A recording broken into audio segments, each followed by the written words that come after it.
Corona संकट के बीच दुनिया के सामने एक और नया संकट मंडरा रहा है और ये नया संकट समंदर में पैदा हुआ है। दरअसल दुनिया का दूसरा सबसे बड़ा बर्फ का पहाड़ यानी आइसबर्ग टूटकर खुले समुद्र में तैर रहा है। अब इसमें दरारें पड़ने लगी हैं, जिससे वैज्ञानिक चिंता में हैं, क्योंकि ये खुले समुद्र में घूम रहे जहाजों के लिए खतरा साबित हो सकता है। साथ ही समुद्र के जल स्तर में इजाफा कर सकता है। अगर किसी तटीय शहर के करीबी तेजी से टूटता है तो सुनामी जैसी बड़ी लहरें उठा सकता है। 23 अप्रैल को यूरोपियन स्पेस एजेंसी के सैटेलाइट सेंटिनल-1 से इसकी नई तस्वीर ली है। ये पूरा आइसबर्ग, जिसे A68A कहते हैं, वो तेजी से खुले समुद्र में घूम रहा है, गर्म समुद्र की तरफ बढ़ रहा है। साथ ही इसमें दरारें भी पड़ने लगी हैं, जो खतरनाक है। गौरतलब है कि A68 आइसबर्ग जब अंटार्कटिका से अलग हुआ था तब वो 6000 वर्ग किलोमीटर क्षेत्रफल का था। धीरे धीरे घटकर अब वो 5100 वर्ग किलोमीटर का बचा है। ये इतना बड़ा है कि इस पर 5 बार न्यूयॉर्क शहर को बसाया जा सकता है। ये किस तरफ जा रहा है ये बता पाना वैज्ञानिकों के लिए आसान नहीं है, लेकिन फिलहाल इसकी दिशा देखकर ऐसा लगता है कि अभी ये दक्षिणी अमेरिका के नीचे की तरफ स्थित दक्षिणी जॉर्जिया और दक्षिणी सेंचुरिक आइलैंड की तरफ जा रहा है। इस आइसबर्ग का अध्ययन करने वाले जियोलॉजिस्ट एंड्रियन ल्यूकमैन ने बताया कि हो सकता है कि ये टूटने के बाद भी हमारे साथ कई वर्षों तक रहे, क्योंकि ये जितना बड़ा है उसे खत्म होने में काफी समय लगेगा। बता दें, दुनिया का सबसे बड़ा आइसबर्ग B15 है, जो अंटार्कटिका से साल 2000 में टूटकर अलग हुआ था। इसका क्षेत्रफल 11,000 वर्ग किलोमीटर है।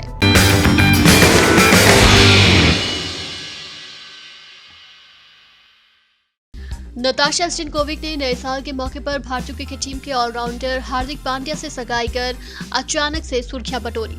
एक्ट्रेस सोशल मीडिया पर भी खासी एक्टिव रहती हैं।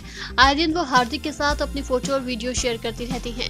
उनकी फोटो और वीडियो सोशल मीडिया पर खूब वायरल भी होती है।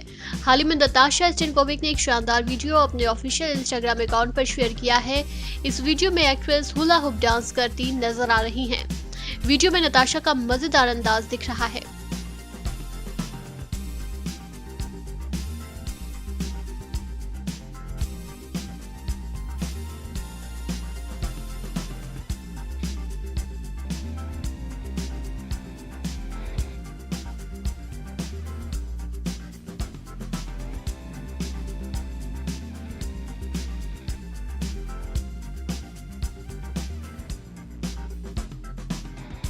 ये वीडियो हालांकि पुराना है, लेकिन इस समय इसे इंटरनेट पर खूब देखा जा रहा है।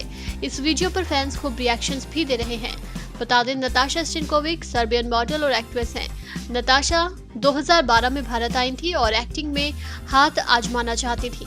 नताशा ने कई दिग्गज कंपनियों के विज्ञापन में भी हाथ आजमाया और लोकप्रियता हासिल की। हालांकि उन्होंने बिग बॉस 8 और नच बलिए से अधिक सुर्खियां बटोरी थी। इसके अलावा एक्ट्रेस बादशाह के डीजे वाले बाबू गाने में भी नजर आई। आपको बता दें, कोविड-19 महामारी के चलते दुनिया के ज्यादातर हिस्सों में लॉकडाउन घोषित कर दिया गया है। वैसे तो टीम इंडिया के क्रिकेटरों का शेड्यूल काफी बिजी होता है, लेकिन कोरोना महामारी के चलते सभी क्रिकेटर्स अपने घरों में ही परिवार के साथ सारा समय बिता रहे हैं। ऐसे में ऑलराउंडर पांड्या भी नताशा के साथ अपने घर पर समय बिता रही हैं।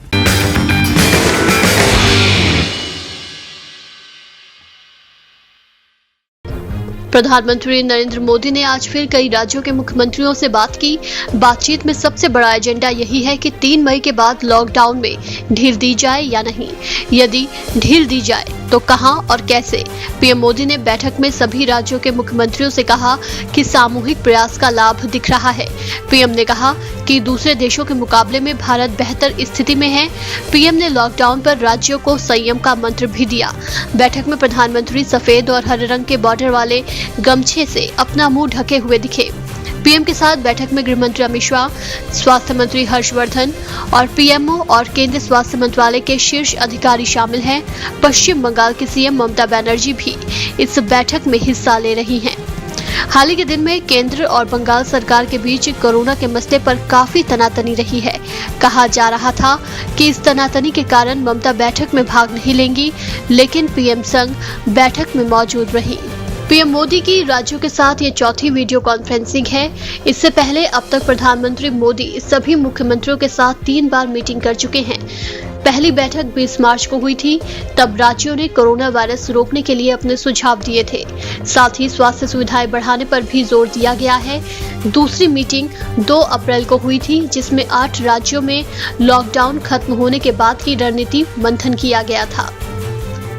तीसरी बैठक 11 अप्रैल को हुई थी, जिसमें 13 राज्यों के मुख्यमंत्रियों ने हिस्सा लिया था।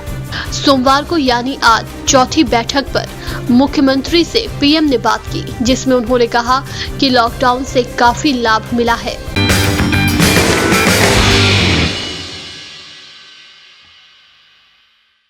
कोरोना एंटीबॉडी रैपिड किट की खरीद को लेकर मोदी सरकार और Indian council of medical research यानी कि ICMR सवालों के घेरे में है। कांग्रेस ने सवाल उठाते हुए पूछा है कि ICMR को 245 रुपए में आयात की गई एंटीबॉडी टेस्ट किट को 600 रुपए प्रति पीस में क्यों खरीदना पड़ा। उम्मीद है कि सरकार इसे स्पष्ट करेगी। बता दें कि कांग्रेस नेता अहमद पटेल ने कहा कि हाल ही में दिल्ली हाईकोर्ट के फैसले ने एक स्थायी सवाल उठाया है। ICMR को 245 रुपए में आयात की गई किट को 600 रुपए में क्यों खरीदनी पड़ी। महामारी के बीच में किसी को गरीब की कीमत पर लाभ नहीं देना चाहिए। आशा है कि सरकार इसे स्पष्ट करेगी। आपको बता दें कि दिल्ली हाईकोर्ट ने आदेश दिया है कि फिलहाल की स्थिति को देखते हुए कोविड-19 टेस्ट किट 400 रुपए से ऊपर के रेट पर नहीं बेची जानी चाहिए। कोर्ट ने अपने आदेश में कहा है कि कोरोना वायरस को नियंत्रित करने के लिए टेस्ट करने बेहद जरूरी है। ऐसे में टेस्ट किट का कम से कम रेट पर बेचा जाना ही जरूरी है। हाईकोर्ट ने आदेश उन 3 निजी कंपनियों को दिया है जिन्होंने 10 लाख किट चीन से भारत लाने का कॉन्ट्रैक्ट है।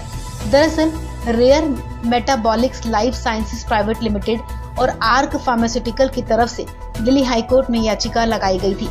इन दोनों कंपनियों ने भारत में कोविड-19 टेस्ट किट को भारत में लाने के लिए मैट्रिक्स लैब के साथ समझौता किया था।